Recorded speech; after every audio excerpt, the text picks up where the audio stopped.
some Muslim folks might think that I'm just being an Islamophobe. And it's hard for me to make them understand that it's not about being an Islamophobe. It's about the oppression that I'm against, right? It's about Islamic oppression. Obviously, it's related to Islam in this situation where people are using the name of Islam to oppress people.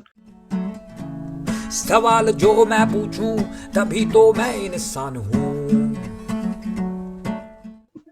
So, मैं अभी यहाँ पर अपने दोस्त के साथ बैठा हूँ जिसका नाम है शाहान, जो कि ईरान से है और ये अभी नया नया कनाडा में आया. मैं भी अभी कनाडा में बैठा हूँ और यहाँ पर ये एक पीएचडी स्टूडेंट की तरह आया. पर ईरान में अभी एक बहुत तगड़ा प्रोटेस्ट चल रहा है. आई डोंट नो किसी को पता है कि नहीं. ईरान बहुत टाइम से इस्लामिक ऑपरेशन के अंडर काम कर रहा है, जहाँ पर औरतों को ये बताया जाता है कि किस तरीके से लिहाज रखना है, किस तरीके से कपड़े पहनने हैं, सर को ढकना है, बालों को ढकना है. तो वहाँ पर अभी एक लड़की है जिसका नाम शायद माशा है, माशा मीशा, मुझे शायद प्रोनाउंसिएशन सही ना आती हो. 22 साल की लड़की, उसको बोला गया कि अपने सर ढको. उसने नहीं ढका तो उसको मारा गया. वो कोमा में गई और उसकी डेथ हो गई. और इसके चक्कर में अभी पूरा ईरान प्रोटेस्ट पे उतर आया सड़कों पे. रिसेंटली ये जो शाहान, जो मेरा दोस्त है, मेरे साथ भी बैठा है, ये पीएचडी स्टूडेंट है, यहाँ पर ये आया और इसकी कंट्री में अब ये चल रहा है. तो ये बहुत ज़्यादा पिछले कुछ दिनों से मैं देख रहा हूँ बहुत मायूस है, बहुत डिप्रेस्ड है. So I just wanted to know, Shahan, you just recently came to Canada and now Iran is going through all this misery. I'm not gonna ask you how it makes you feel. Obviously it will make you feel shitty, but how will you describe everything that's going on in Iran in, I don't know, probably in one word? In one word, it's a disaster. It's a disaster. अभी मैं जैसे यहाँ पर भी देख रहा हूँ, Canada में भी बहुत सारी जगहों पे प्रोटेस्ट चल रहा है इसी बात पे. और I think what's crazy to see is that I see just young people. It's this protest. The theme of this protest is young people. It was also because Masha was 22-year-old, and so people can probably relate. Mahsa was only 22 years old. He had hope. She had hopes. She had dreams. One day she wants to travel to Tehran and with her family. And suddenly, moral police come and Okay, sorry. So you said moral police. yeah, So we don't have moral police back in India. they force people to obey that those rules, those codes. So is it like a religious police? Yes, there are some religious people, especially trained to give orders according to people's dressing. So where do they get these orders from? Do they get these orders from like a religious head who establishes what it's going to be like living in Iran? Like, okay, this is the sort of religion you should follow, and this is the sort of norms you should follow, this is the sort of clothes you should wear, and they're sort of controlling everything about a person's lifestyle on the basis of religion. Yes. And so there is a religious police that enforces that upon people. Is that what it is? Yes, you're correct. You're completely correct. Especially if I want to elaborate on the hierarchy of power in Iran. Well, police is connected to the supreme leader of Iran, who is a religious man, and he has the all authority that overrule over people. Do you consider yourself a religious man? Many people in Iran are not religious. Yeah, I actually noticed. I was just doing a quick research. I don't know much about Iran, but I was doing a quick research and I realized that in Iran, actually, a lot of people have turned towards ideas like atheism, Zoroastrianism, and stuff like that. They're not particularly against Islam, they're against the Islamic oppression by these leaders, by the religious police. So, do you think that's the reason why you are also now considering yourself not to be a religious person anymore? I've been always open-minded about the religion. The whole idea of religion is to give humans some kind of peace.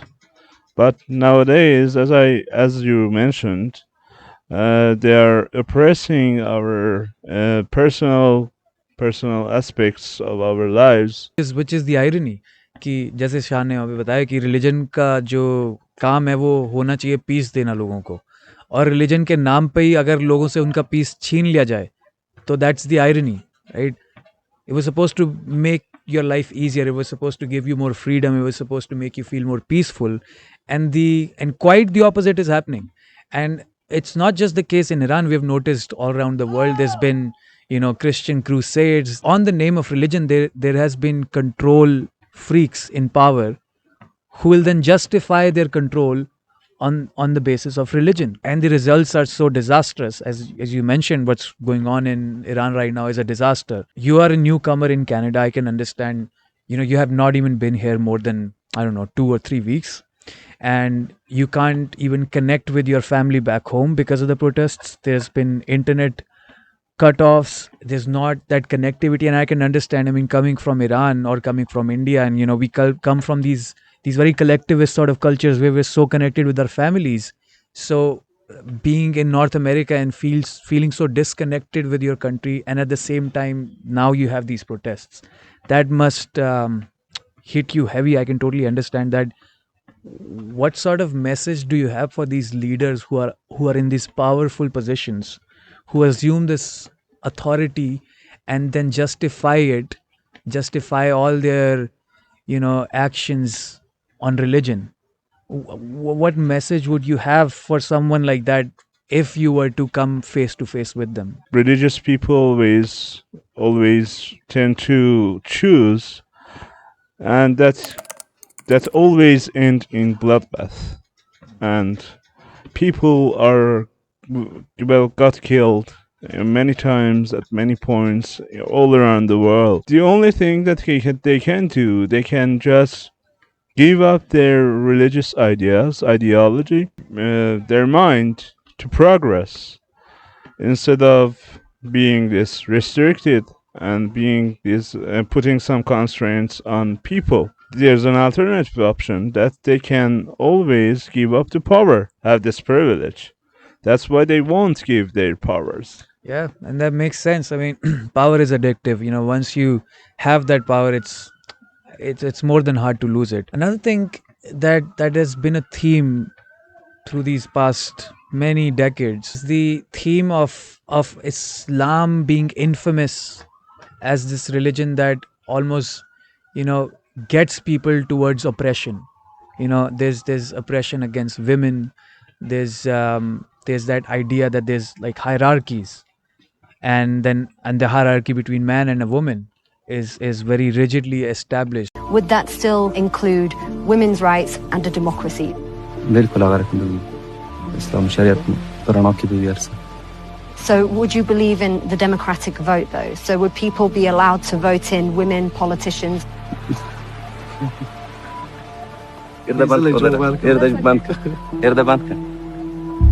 Stop being. Okay, that's fine. We just want to ask. That's all right. Even back home in India, like I have a lot of friends who are Muslims, right? I don't really make friends based on religion. I don't see religion before making friends, right? I'm a good, I can consider us to be good friends, but we never even talk about religion, right? It's not something that should come between my friendship with anybody or my relationship with anybody, because I think religion should be a very personal, yeah, it should be a very close, very personal. You should have a very intimate relationship with your faith in God.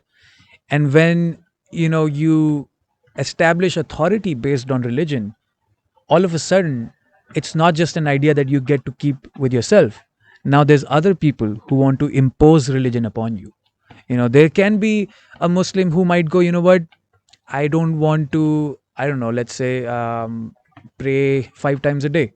Would you be against that Muslim? Would that not be a complete Muslim, right? There can be then that sort of clash between who you consider to be a real religious person and who you consider to be an unreal religious, or not so religious. So in this case, we notice that not everybody in Iran is against Islam, but they're against the enforcement of Islam. That it will be enforced upon you. It will be enforced how you follow Islam. It will be enforced how you dress up. It will be enforced how you talk. So don't you think we're at that point where religion should become like a secondary part of our lives?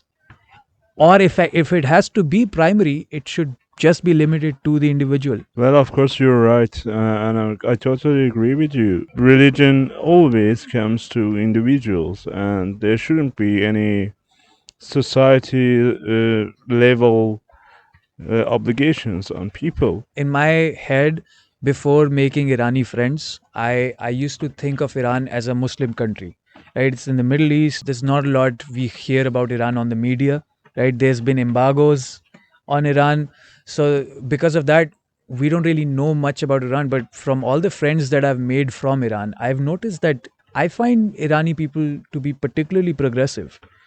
Coming from Middle East, I have noticed their ideas are usually, I mean, I can only generalize from the friends that I've made. I'm not saying that's the case with everybody from Iran, but from what I've noticed is that they're particularly progressive. Let's say people in India, that there's also a movement in India among, religious fanatics where Muslims don't want to indulge with Hindus. There's certain Hindu fanatics who don't want to indulge with Muslims. But when I talk to my friends from Iran, they're actually very impressed by Hinduism. They like to explore yoga, they like to explore meditation, they like to talk about all these ideas from all around the world, not just India. I noticed there's this sort of progressive nature that I find among Iranis, and I think the reason behind that is all these years that they've gone through because of the religious oppression, because of the Islamic radical Islamism. That Islamism, I don't even know if that's the word, but the oppression that they've gone through, they've come to a point where they've realized, what, this is not good for us.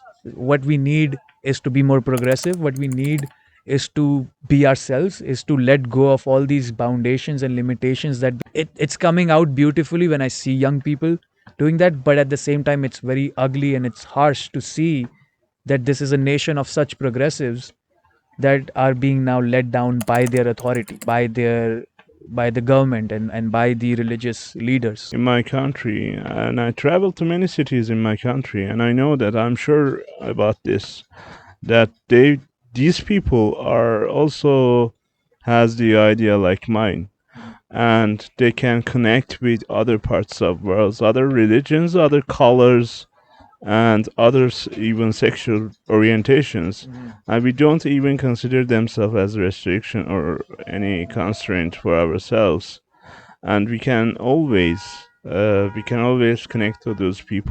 We had a revelation in 1979. Before the revelation, Like a Renaissance period, like a transformation period. yeah. The transformation that led to these people, these mullahs, these narrow-minded people who imposed the Islamic rules on us and executed and killed many of us on them. Talking about like mullahs, like the oppressors, the sort of leaders, the religious clerks. Okay. Yeah, these people, of course, yeah, and majority of them are in authorities, see themselves above others, always, because they see God in themselves, and this is how they can rule over us. Yeah, I have noticed that as well among a lot of religious clerks, like you mentioned, like the Molanas or the Mullahs, or the religious clerks in Christianity and even in Hinduism. A lot of times, that the idea of God is so embedded in their head that they almost want to feel that godly power, and so they assume that godly control sometimes, where they cannot be questioned, because you're not supposed to question God, right? You're not even supposed to question the existence of God.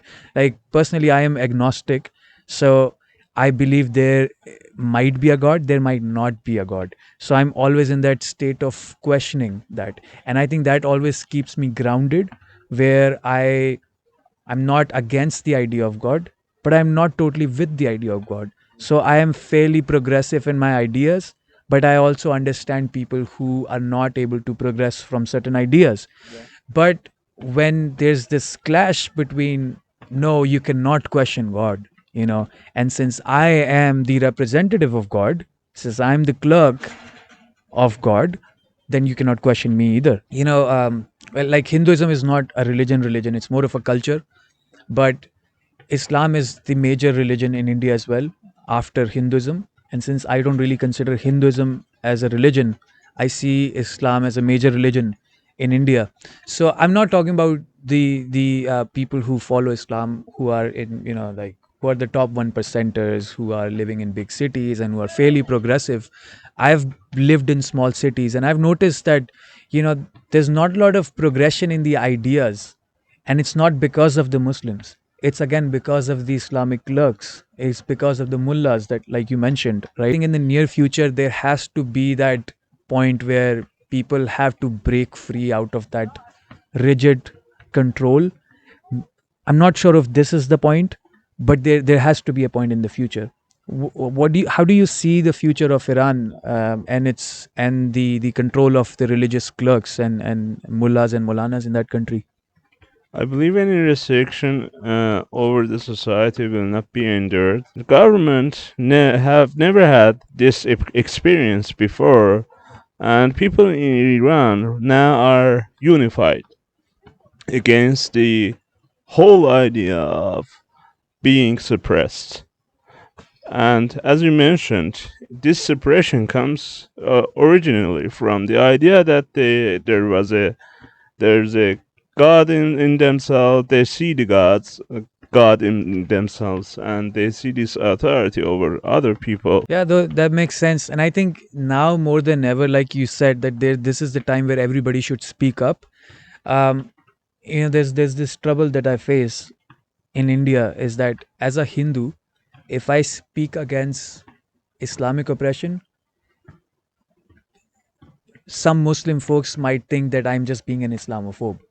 And it's hard for me to make them understand that it's not about being an Islamophobe. It's about the oppression that I'm against, right? It's about Islamic oppression. Obviously, it's related to Islam in this situation where people are using the name of Islam to oppress people. It's easier for people to make that connection between Islamophobia and Islamic oppression, but it's very crucial to understand that my voice might not be that powerful, but I hope people who are Muslims, who believe in Islam, they would stand up at this point for what's happening in Iran.